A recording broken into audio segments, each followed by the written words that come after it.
I'm Bob Santelli. I'm the director of the Grammy Museum in Los Angeles and in Monmouth and London, class of '73. I did. I taught at Monmouth from about '88 to '94.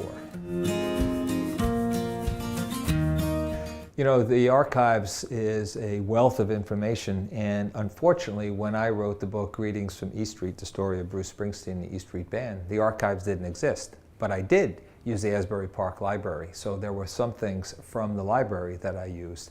But because I was living out on the West Coast, and because this archives didn't exist, I use it only minimally.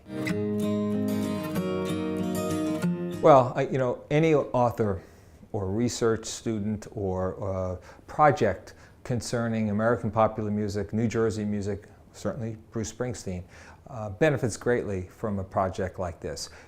Having an archives that not only preserves and conserves important documents, but also provides a place where this material can be used by people who are writing term papers, from people who are writing biographies of Bruce Springsteen. This is a valuable place, and it's a place that's long overdue. The fact that it also was on the Jersey Shore, that is very much connected to so much of Springsteen's early days and right on up to now.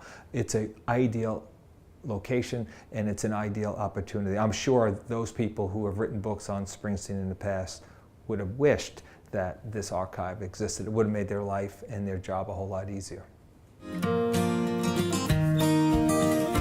This archives right now is fan-based, meaning essentially it has a lot of ephemera that fans would be interested in. But that's not entirely true, because if you are a biographer, if you're doing a history of Bruce Springsteen's role in American music or in rock and roll, or if you're doing something on the Jersey Shore music scene, you have to look at the ephemera that fans have put together. And I have to say that this archives doesn't just deal with fan materials. There are great periodicals in here. There are photographs, there are cassettes, there's music, there's interviews. There are plenty of things that allow deep insight for anybody doing serious research. And I suspect that as Springsteen's stature grows in American music, I mean, he's up there right now on the lines of a Woody Guthrie, a Bob Dylan, you know, major artists who have written about the American experience and used music to tell that story. As this becomes cemented in American culture, a place like this becomes more and more valuable, because there are lots more books that will be written about Bruce Springsteen. There are lots more books that are going to be written about the role of the Jersey Shore in the overall American music scene in the 20th and early 21st centuries. So to have a storehouse of information, to have the opportunity for, particularly for students, to become inspired, to learn more about the importance of Springsteen in American music, is not only valuable to the university, but it's a valuable collection in terms of the story, overall story of American music. Springsteen's role in it is very big, and this place should contain, and does contain, the story of Bruce Springsteen.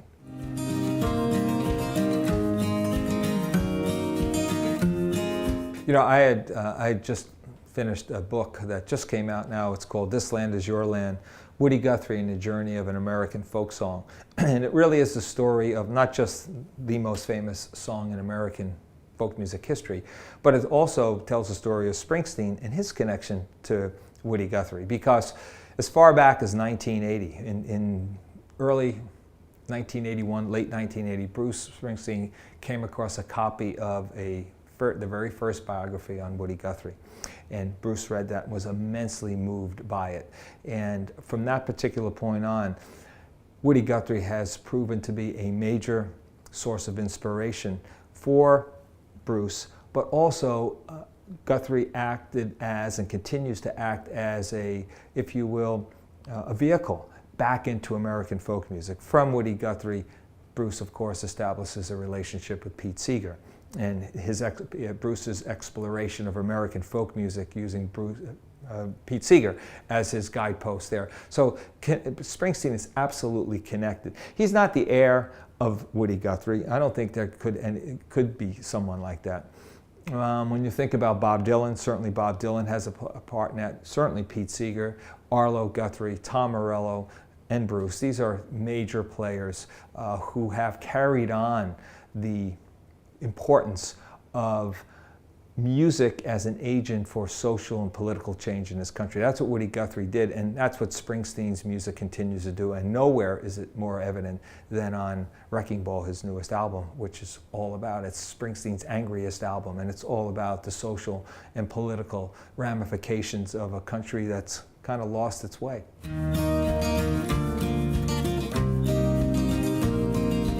Woody Guthrie was, someone who lived and breathed this single concept, and that concept was that music can act as an agent for social and political change in this country, that if you were to write a song, it had better do some good for someone, or that music acts as a mouthpiece for disenfranchised Americans, people who were part of the American underbelly, who didn't have a voice, a real voice, a strong voice, who didn't have the opportunity to be heard. Woody Guthrie felt very strongly about that right from the beginning. And the reason why is because Woody Guthrie was born in Oklahoma. He comes of age during the Dust Bowl. He makes his way out with all the Okies and the Arkies and the Texies who go out to California in search of a better life. They get out there and they realize there is no better life out there. As a matter of fact, it's worse there than where they had come from. Guthrie documents this in his music and then becomes basically singularly inspired to tell the story, and that's all he wrote. The music that he wrote was all about that. Bruce, on the other hand, comes about it in a different way. Bruce is a product of soul music and the British invasion of the mid-1960s. He's a product of rock and roll. He comes to Woody Guthrie later on when he's a relatively mature artist. But Bruce, being Bruce, was smart enough to realize that someone like Woody Guthrie could teach him a lot, not only about songwriting, but also about how music could be used to make change or to give people a chance to be heard, people who weren't in this country being heard. So when you listen to The Ghost of Tom Joad or Nebraska or Wrecking Ball, you feel and sense Woody Guthrie all throughout those albums. If I had to name, Bruce Springsteen's top 5 influences, musical influences, and there are many with him because he's such a musicologist, Woody Guthrie would be in the top 5.